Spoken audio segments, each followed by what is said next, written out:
Ladies and gentlemen,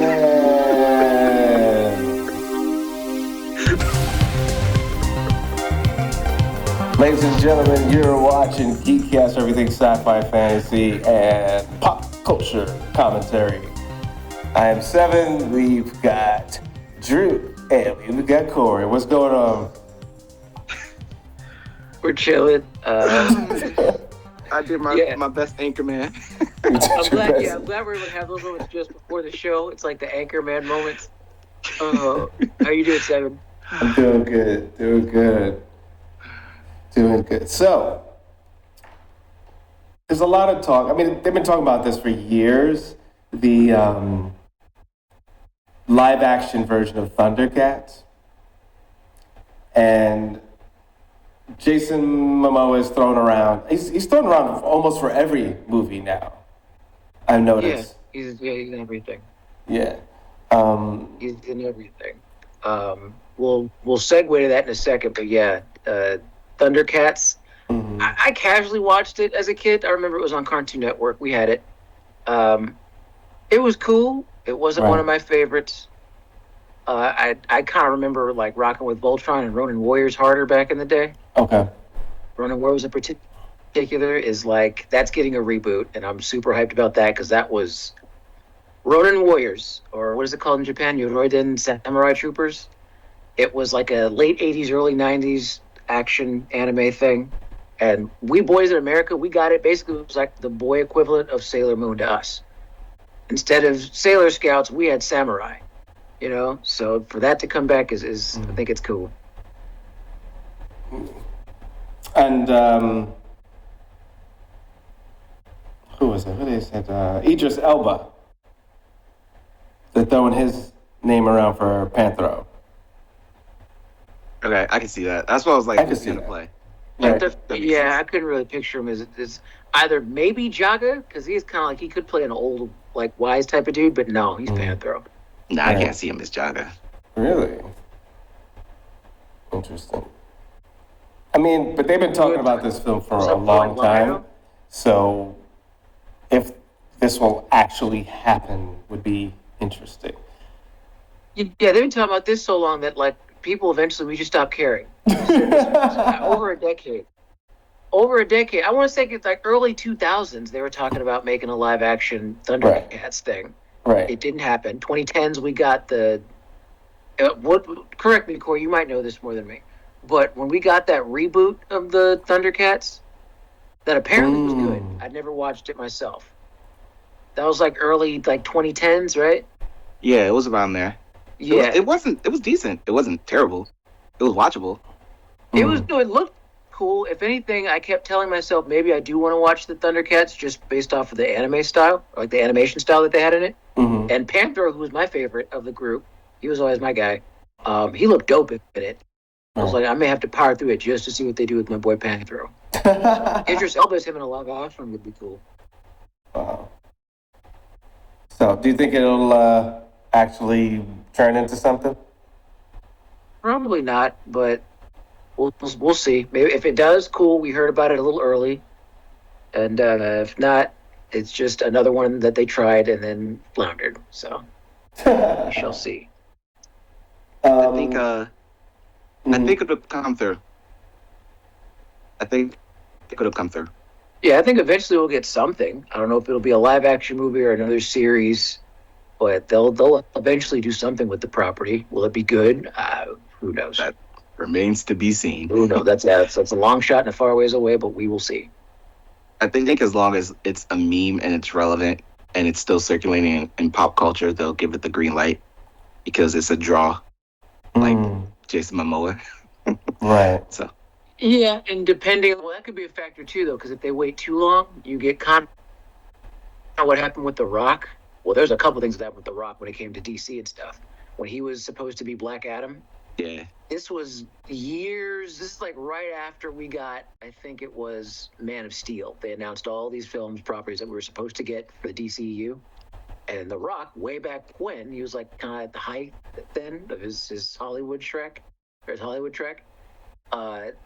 It just went to limbo, and then by the time that we did get The Rock and Black Adam, it was whatever. We didn't care anymore. People didn't care anymore because they waited too long and didn't put enough effort into it. So it's funny enough you said The Rock is Hollywood Shrek, and that kind of tracks if you think about it. Hollywood Shrek? I didn't mean to say that. That was like a weird, maybe Freudian slip, maybe, but it's just I've heard that there were a few things that go down when it came to the Rock and the roles that he takes. It's so much now to where like whenever he's playing someone, I'd say in like most cases nowadays, it's not The Rock in this portrayal of a character. It's just The Rock walking around being The Rock in whatever role that he's been allocated this week. And that it's not to take anything away from him. I'm not going in on him. I grew up like a Rock fan as a kid, but it's just like, yeah, it becomes kind of the same formula. And the Hollywood rumors just kind of show that he's very much about his brand before anything else. Mm-hmm. And when you got a guy who's about his brand first and then the property, you're never going to get really like a smooth or pure take on that guy. I know this is off topic, but as you were talking about The Rock and his career, I was just thinking about the best wrestler that made it into cinema. Mm-hmm. And I think Dave Bautista is probably the best who made that transition, because he's taking acting very seriously, and you can see his improvements with each movie that he's in. I agree. I would also say though too, my guy would be John Cena. I knew it. It's those two. John Cena. He's proved himself to be like kind of like that weird success case of someone who does his wrestling thing, but then makes a very clean professional transition from wrestling to film and then like stuff like that. He does a lot of stuff with James Gunn these days. Mm-hmm. I don't know if you saw Peacemaker. I didn't finish it. You didn't finish it? Oh man, of all the DC live action stuff, for me, that was one of my favorites. Just because it's John Cena, right? We know it's John Cena. But that take on Peacemaker is so specific. It's like he is his own character, right? John Cena pays like definite like respect to the like being the unique character first. And the wrestling persona isn't even anywhere like in the show. So that's weird because I would say his other movies, I got nothing but that. So I figured Peacemaker would be like 50-50 of that. And that's why I think in terms of my ranking, it'll be Batista, John Cena, and then The Rock. I'll give you this. Yeah. For John Cena, he definitely does a lot more like comedic stuff. He's a better comedic actor than anything else. He's more of a comedic actor than anything else, I would say. Just like his character. Yeah, kind of like his character. But like in Peacemaker, it's a good blend of you get character study. He's definitely flawed, so you get like that personal demons element. Mm-hmm. But you do have also the comedic stuff too, and then the cool action sequences. So it's a good blend of all of his high points and all of his good traits. Mm-hmm. But he's like being loyal to what the writers and the creators of the show want. It's not the ego versus the character; it's the other way around. Mm-hmm. Yeah, he's got this thing where when you see him in a film, it's palatable. Like you want to go on the journey with him as an actor, which is cool. Like some people go on scene and it was just like boom, and you're like, it's kind of jarring. He doesn't have that jarring effect. You're like, oh, okay, what's he gonna do? Yeah. I will say though, I do respect how Batista. He's definitely like tried the range. He's done comedies, but he's also done like serious, violent dramas and sci-fi and stuff like that. Mm-hmm. He's not afraid to swing wide. And in the right circumstance, he's good. Like, Batista's good. Before we move on, what do you think of... As out there. Well, Jason Momoa, they throw him in everything. So that's... But Kyle, Mr. that played Superman, the Man of Steel. Who are we referring to? Henry Cavill? Henry Cavill. I don't know why that's slipping. Yeah, what do you think of him as Panthro? I mean, not Panthro. Lino. I was about to say Panther. No. Him as Lino, that's kind of the obvious. That makes way more sense. Yeah. That makes more sense. That'd be kind of the obvious choice. Mm-hmm. Kind of. Because apparently Henry Cavill's a nerd his damn self. Yeah, he's like huge. He's a Warhammer nerd. He spends his time making computers and stuff. I'm like, oh my god. Really? He's that in case. Yeah. Wow. Yeah. That's good. Just like what was his name? Lance Reed. He was a big Destiny player. Yeah, apparently, Lance Riddick, he was a big. Lance Riddick, yeah. Yeah. I don't know if this is true or not. This might be BS, but apparently, when they found him, he was playing the game like the night before he died. Oh, so wow. I'm like, yeah, just chilling at home, and then boom. Yeah. They even had an in-game, like they had his timestamp, and they had an in-game funeral for him. Wow. It was cool. So for everyone out there, if you see me running around, I am pressing buttons. We are live, so whatever happens, happens. So excuse me for jumping around. So allegedly, technical difficulties being set up. Yeah, fixed in live live experience. So Adam Wingard, which was also the director of Godzilla vs. Kong, allegedly, he is going to take a crack at the live actions Thundercats. And the studio that is producing it is Warner Brothers. So this could be huge for Warner Brothers for all the stuff that financially, what's going on with them. We'll see. It's like it's got a recipe to be good, but it could also just as well be just another Hollywood like swing. Right. He did Godzilla versus Kong, and that was not a good movie. So now you want him to do like, a verified IP? Like, I find someone else. I disagree. I actually like those movies, as dumb as they are, because that's my thing. He's just making action figure movies. Like, he just makes big budget Hollywood action figure joints. He's basically a big kid that took his Godzilla figures and his King Kong figures as a kid, right, and just would like slam them together and stuff. They made that movie. I had fun with it because I'm the same kid. So it was my demographic.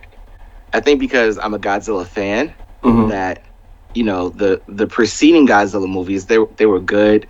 There was King of the Monsters. There was the one with Matthew Broderick. It was I can't remember when it was, but yeah, that was all right. 2001. That was yeah. No, see, they were decent. Guys, what are you talking about? But then once you started adding Kong into it, the Kong movies, Return to Skull Island, that was meh. But then you put Godzilla versus Kong, that was like, to me, it was trash. Like, they're so questionable. For you to sit here and say that the 2000s Godzilla was good or even decent makes your entire argument after that questionable, guys. Remember, we had nothing before that, right? Now. It was coming back. It was bringing back Godzilla. So I appreciated that they were bringing him back, and the movies that preceded that were getting better and better. But then we got to Kong, and it took a decline. That's what that movie, the one with Matthew Broderick, was so bad that Japan not only said you Americans aren't allowed to make another Godzilla movie for over 10 years, they then had to take that same character, throw it in the next Godzilla movie that they made, and kill him. Yeah. Wow. In the beginning, I remember it was funny. All right, it was hilarious, but no, it was Roland Emmerich that did that one? Yeah, that was Roland Emmerich that did that one. It was basically Roland Emmerich doing Jurassic Park in New York with a giant iguana. Yeah, we watched it. They said that because they took it out of canon. Yeah. Yeah. You think? Yeah, of course they took that out of canon. That was terrible.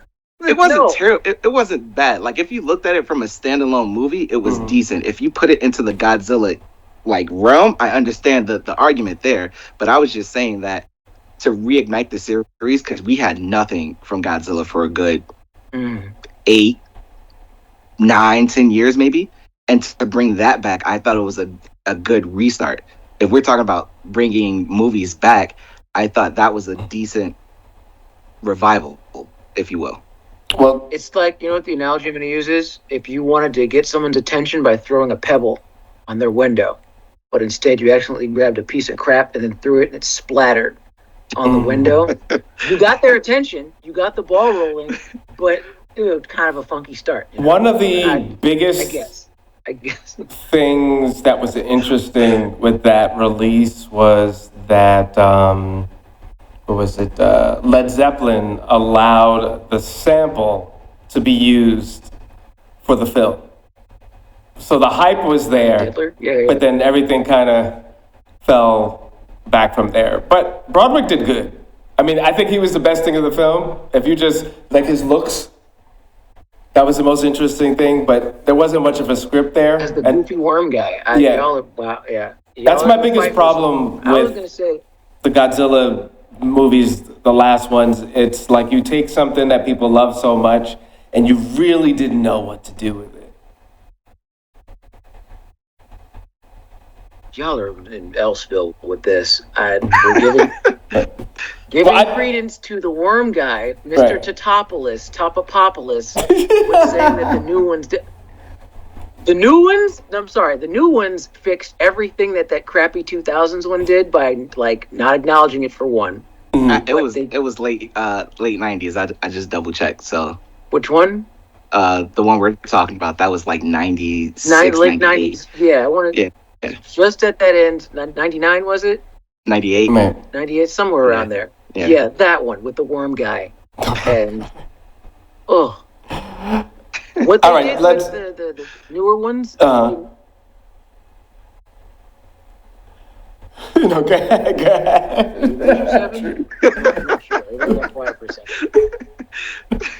The newer ones at least aim for something. There was There was a name. spectacle there. There was a name. There was a name. There was spectacle there. It was Right. silly, but it was fun. It wasn't just dumb. That's all. It was. That's a good point. I co-sign on that. It wasn't just dumb. They tried to add enough to try to make it make sense and make it work for the day, and that is a fact, 100%. If they had fewer humans in it, it would have been even better. Yes. Fewer humans. Make it Yeah. a documentary has always been my thing. Have someone just narrate kaiju in the wild. Well, speaking of that'll be throwing boring. things out there in the wild, Street Fighter, allegedly, they're moving forward with it. What do you guys think of the casting? You got Jason I thought it was a Momoa. joke. You When I first saw it, I got thought it was a joke. no, it's serious. 50 Cent, 50 Cent. Yep. Andrew Yeah. Schultz as Dan Hibiki, though. I'm not getting with it. 90% of this cast, I'm kind of squinting at, like, what? And again, there it is, the same crop. Jason Momoa. Andrew Koji as Ryu, I can kind of see. Who's the guy who plays Jack Reacher on Amazon? The big dude. Alan something or other. Yeah, he's supposed to be Guile. Like, I can I see kind that. of see it. I can see it. He's a little, like, big for Guile. The dude's, like, Way too big. 6'4". Yeah, Guile's a bigger dude, but he's not that tall. I could see him as a Zangief. He would have almost made more sense as, slightly younger Zangief. Hmm. He just has to adopt the accent and get the beard. He's good. But yeah, this casting is all over the place. It's all over. I don't know. I don't know who's playing Chun-Li. I've never seen her in anything before. Or Ryu or Ken.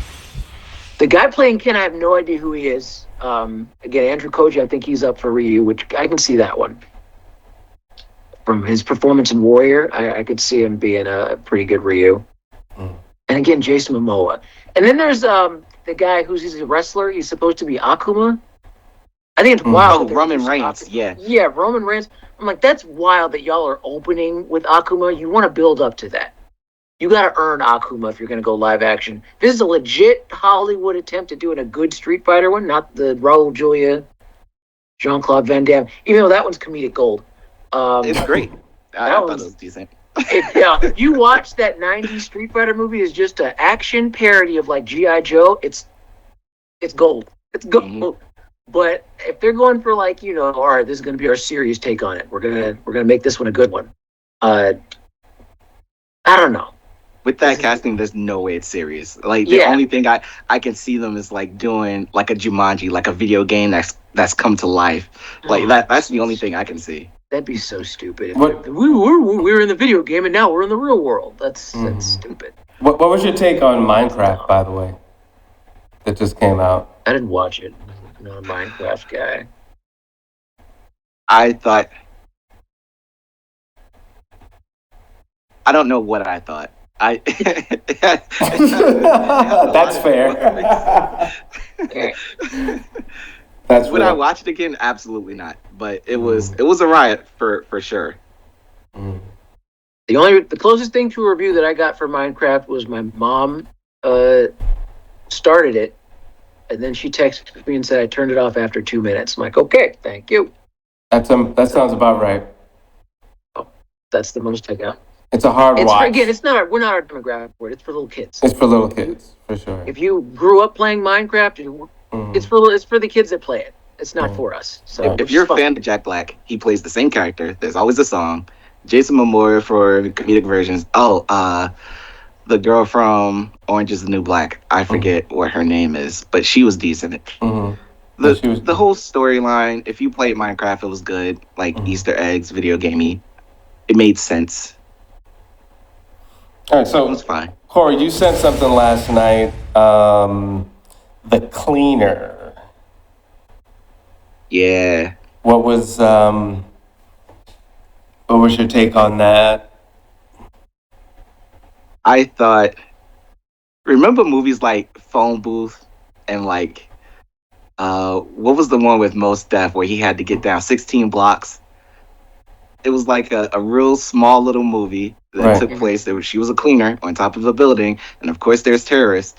And Daisy Ridley, the lady who played Rey from Star Wars, she was the main character. It was to showcase her acting ability and her fight scene. I thought it was a decent watch. Clive Owen is in it, so he's like the selling point. Right. Story-wise, I thought it was decent. It hit all the marks, but it was an enjoyable watch, like a good Friday night Redbox. And you know what? She did remarkably well with the fight choreography. Absolutely, she did great. Yeah. I was surprised to see her in this, and that was a good strategic move, especially to move her brand outside of the Star Wars world where, look, I could act and I could do the superhero adventure thing and I could prove it. It was like an audition film. It was full of British actors. The lady who plays the mother in Bridgerton, she's in it. She plays the what is it? I forget what they call him. Some constable, like she was the head constable. It made sense for a London movie. It was great. Like I said, it's a decent watch. I will watch it again. Yeah, it's a decent. I'm gonna check it out. I just with the whole what's her name, Daisy Ridley. She's played Rey, right? In some newer Star Wars. I would say that what went wrong with Rey as a character was less her acting and more what they gave her, or didn't give her rather, to work with in the films. Right. Because they had no idea what they were doing with those films. It was like there's this weird tug of war where none of the characters got anything what they needed to be developed. Right. Daisy Ridley herself wasn't necessarily the problem. No.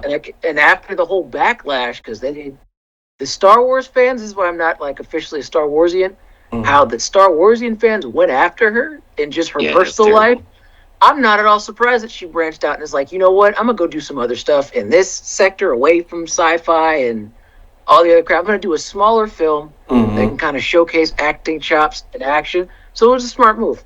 Very smart. That was like the plan. It was a smart move. Right. Check it out. And like I said, it showcased a lot of her fighting ability or action scenes. It was great. She had an emotional scene. She had a lot of comedic roles and very serious. It was good. Yeah. It was nice to see a modern day Die Hard, right? But seeing different notes that a actor can actually jump into. And to your point, she got to be a little funny, like human, get to be human, right? Instead of just, I got to save my brother, you know. So that was pretty cool. But it was also a little unrealistic as well. But you know, of course, yeah. It's a film. Suspension of disbelief has to kick in somewhere. Right. So. Right. Oh, the one part that I did like is they made her an ex. What was it? British Special Forces. So everything that she did made sense. Right. You had to. That was cool. Yeah. That was cool. Yeah, everyone's an ex-military, ex-cop, ex-ninja. But, look, I mean, what else could you do, right?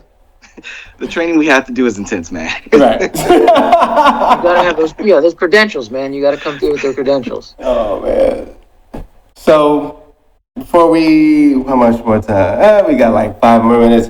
or any mini what ifs that we'd want to throw for the 3 minutes we have left? Any characters you really wish they would get right, because every time they do these particular character, whether it's Marvel, DC, or any other thing, they just keep getting it wrong. Go ahead, Corey. Sorry. I was just gonna say I want to see a live action Batman Beyond. Like, we have the makings of it.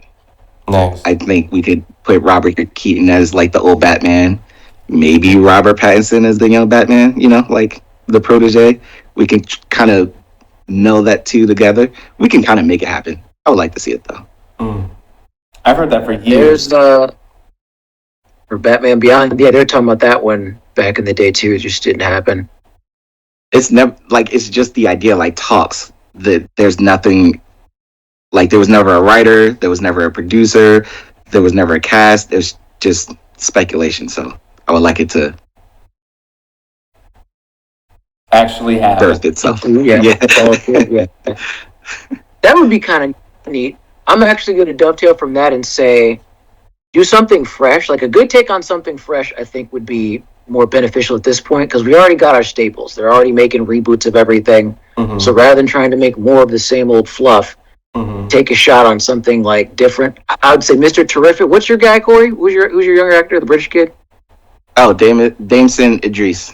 I was looking at his, like, there's like a what was it, an ad for the F1 thing that he's in. And from there was like some other, I looked into his filmography.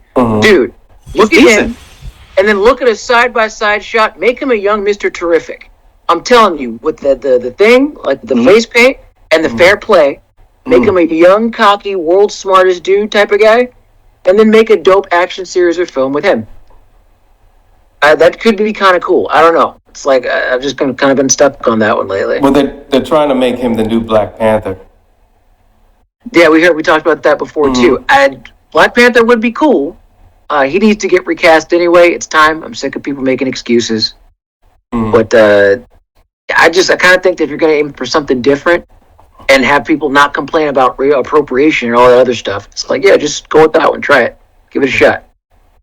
I can see that. Did you guys watch randomly? I'm just bringing it up. Did you guys watch Ironheart? Not yet. I don't know if, honestly, I'm not in a rush. From what I've heard, you have to watch the first 3 episodes in order to even get close to liking it, which I'm like, that's not a good endorsement from what I've heard. To be fair, the first 2 were like, this is part of the course.